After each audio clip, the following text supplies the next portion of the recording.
23.383.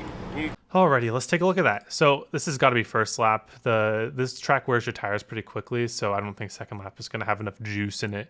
So I drove my brake a tiny bit out of pit road, not much to really do anything, but just enough to be maybe a little bit of an advantage. So we're going to enter up high. This is the only time we're ever going to enter up high at Dover. It doesn't really work up here for pure speed, but what I'm trying to do is I'm trying to get that big late apex turn down so that I can get my wheel straight very early. So you can see if you can straighten your wheel by the Geico restart zone, that's going to be a ton of speed. Now you see I kind of had to let it slide up towards the end here. I didn't quite get the turn down that I wanted, but still the same speed, just a little bit more effort. Okay, so going into turn 1 here. Our goal here is going to just be to get the car to stick to the bottom and make a tiny diamond. So what am I doing on corner entry here? I have 2 stages of throttle. So once I start turning down the hill, I back the car down to half throttle. You see? Okay, full throttle, turn down the hill. And what's my point to turn down the hill? You see where it kind of feels like the banking really starts, like this line right here. You want to be pointed at the bottom by this point. Once you hit that banking, so about halfway down the track, we're going to go to half throttle. And then once we get about half to a quarter of a lane from the bottom, I transition to a brake drag. And I hold that brake drag. It doesn't end up being for very long. I'm holding that brake drag and trying to time exactly when the weight shift is. So I was a little bit early, but it turns out that it doesn't really matter for hot lap at Dover because you can just force the steering wheel. So I can actually preempt the weight shift. So getting the car from wanting to slide up and hit the wall to turning back down. We want to wait for that diamond usually to get on throttle. But on hot lap, you can preempt the diamond a little bit and use extra steering wheel to turn it back down. Now, I do not recommend this for long run. Let me make that clear for the people who don't watch the long run section. In the long run, you want to not preempt the diamond at all. You want to hold your wheel and hold your brake at that drag until you get to the top of the diamond. In hot lap, though, you can turn a little early and you can preempt that diamond. Okay? So back to the amount of throttle that I can get that won't slide me up the hill, and then once I'm able to unload the wheel, I go full throttle. All right, very good. Go to turn 3 and 4 here. Same idea. I treat these corners almost exactly the same. Now, how it ends up working is a little bit different, but the goals are the same. So before the banking drop, I want to be pointed down there, half throttle to trail brake, and then you see that there really isn't even a diamond for me in turn 3 and 4 here. By the time I trail brake, it sticks to the bottom, so I'm able to preempt the throttle and just hold that half throttle all the way along the bottom. And then I slowly, smoothly raise it. And then as I'm able to unload the wheel, I go full throttle. And a little bit of a loose moment there, but it wasn't too bad. We'll go full speed here.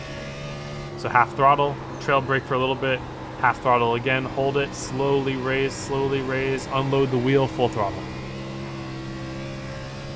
The moment that I got loose was because I went full throttle a little bit before unloading the wheel. That's always going to cause a loose condition on a car like this. But if you realize that it's coming, you can squeeze a little bit of speed by beating the wheel a little bit.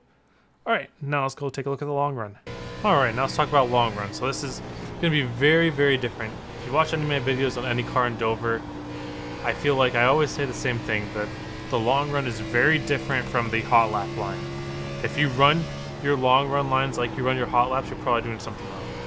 So the whole point of this is to not wear the right side tires. And this car will get a little bit loose on the long run, so you don't have to worry about it too much.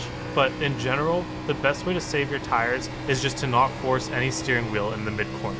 Now I notice that this isn't quite as fast, but you'll see here, I get to a certain point of the wheel on entry, and I just use my brake to rotate the car.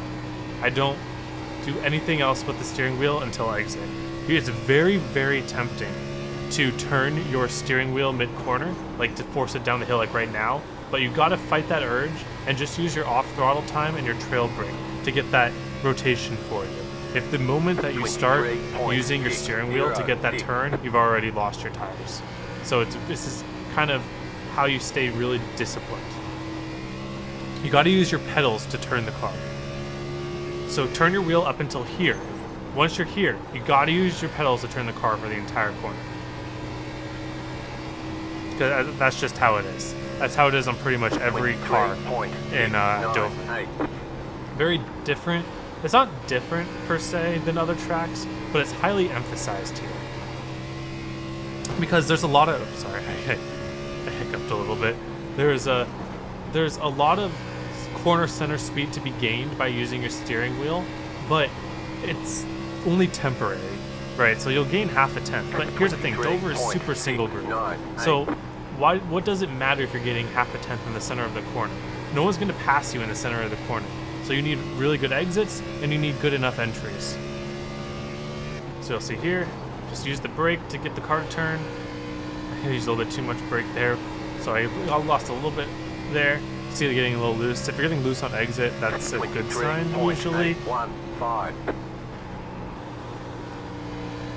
using extra steering wheel in the center of the corner to turn the car is going to be how you wear your right side tires. Your right front generally, but it will just destroy both of them. And the line that you run at Dover is going to be the same the entire way. You just trail brake until the top of the hill, and you pick up partial throttle, wait for it to turn back down, and then you full throttle off the corner. And we'll see, I'll check my tires after this lap, but you'll see not much where, that was a little bit too much steering wheel there, you see. I'm getting a little loose off the corner, but you'll see that was pretty good on my tires there. And the line really doesn't change for the entire run. You just have to start entering the corners a little earlier, maybe waiting a little longer to get back to full throttle, and maybe your trail brake will end up being longer. But you got to use the inputs. You can't just say, oh, I have a braking point here, I have a throttle point here. You got to really wait for that weight shift. You really got to get the car to the bottom early. You have goals, not points.